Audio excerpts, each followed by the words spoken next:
అడగాల, వాళ్ళకి ఎక్స్ప్లెయిన్ చేయాల్సి ఉంటుంది. చేసినప్పుడే కదా మనకు కొద్దిగా ఇంప్రూవ్మెంట్ అవ్వగలుగుతాం. నాకు కూడా నేను వాళ్ళకి ఏ విధంగా చెప్పాలా, నా రూట్లో నేను చెప్పిన మందులు ఎప్పుడు అమ్ముతానండి నేను అమ్ముకుంటే చెప్తా, మీకు అమ్ముతుంటే లాభం ఉంటుంది కదా ఆన్సర్ లేదు దానికి. ఎందుకంటే వీళ్ళు లోపల వాళ్ళు వాళ్ళ నాన్నగారు గవర్నమెంట్ అనుకోండి. ఇది పిల్లలు ఏంటంటే వాళ్ళు సాఫ్ట్వేర్స్ అయ్యింది కూడా వచ్చేసి ఇదే ఫీల్డ్లో తీసుకుంటున్నారు. మనకి ఎక్కడ మోసం చేయటం అలాంటిది ఏమి ఉంది. మంచిగా లీగల్గానే మనకి రిజిస్ట్రేషన్ చేస్తున్నారు. ఇంకా ఇబ్బంది ఏమి ఉండదు. కానీ మనం అడిగేది ఎందుకు వాళ్ళు ఆ విధంగా సంపాదించుకుంటుంది. వీళ్ళకి ఇంత మాత్రం చాలు, ఇంకా ప్లేట్లెస్ ఆదాయం ఎక్కువ వస్తుంది కదా. ఇంకే ప్లస్ ఉంటుంది, వాళ్ళకి అన్ని ప్రాబ్లమ్స్ అన్నీ ఏం లేకుండా మనకు ప్రాబ్లం, మనకు ఆదాయం ఉంటుంది, అన్ని రకాలుగా ఉంటుంది కదా. అది వాళ్ళకి లాభం ఉండేటువంటి వాళ్ళు వేసుకుంటారు. మన ఇంట్లో ఊర్లు ఉంటాయి కదా, మనకే మిగిలితే మనం కూడా అమ్ముకుంటాం.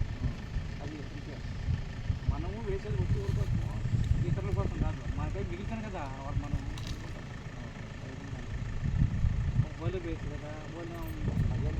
వాళ్ళు మెయింటెనెన్స్ ఎట్లా, మెయింటెనెన్స్ ఎట్లా ఇప్పుడు ఉంటుంది. ఇంత చెట్లు వాళ్ళు వచ్చి మెయింటైన్ చేసుకుంటా, వాళ్ళకి ఊరికిస్తారు కదా, రొటేషన్ చేసుకుంటే కదా లాభం అనేది. మనకి లాభం వాళ్ళకి ఇంకా వాళ్ళకు ఉంటుంది వాళ్ళు అనేది ఏంటంటే ఇప్పుడు మనకుండా 10 మంది బతకాలి, అందరూ బ్రతుకుతారు హ్యాపీగా. ఎంత మెయింటైన్ చేయాలంటే వాళ్ళకి అనుకో మనం వస్తూ ఉంటాము.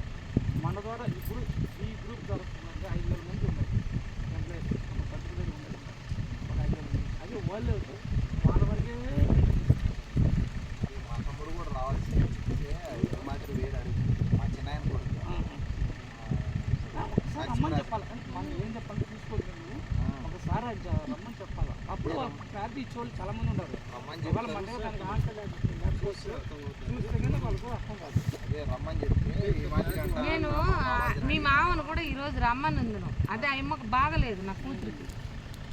ఇంకా ఆ పాపను అటు పెట్టి వచ్చి ఏదైనా అయితే ఈనాడు మేల్సారి లేకుండా ఉంది. కాదమ్మా, ఇంకా ఇక్కడ చాలా ఉన్నాయి. వాళ్ళందరూ మంచి ఎంప్లాయర్స్, వాళ్ళు కూడా లోతుగా ఆలోచన చేసి ఇప్పటికీ డబ్బు ఉంటుంది, భూమి ఉంటుంది.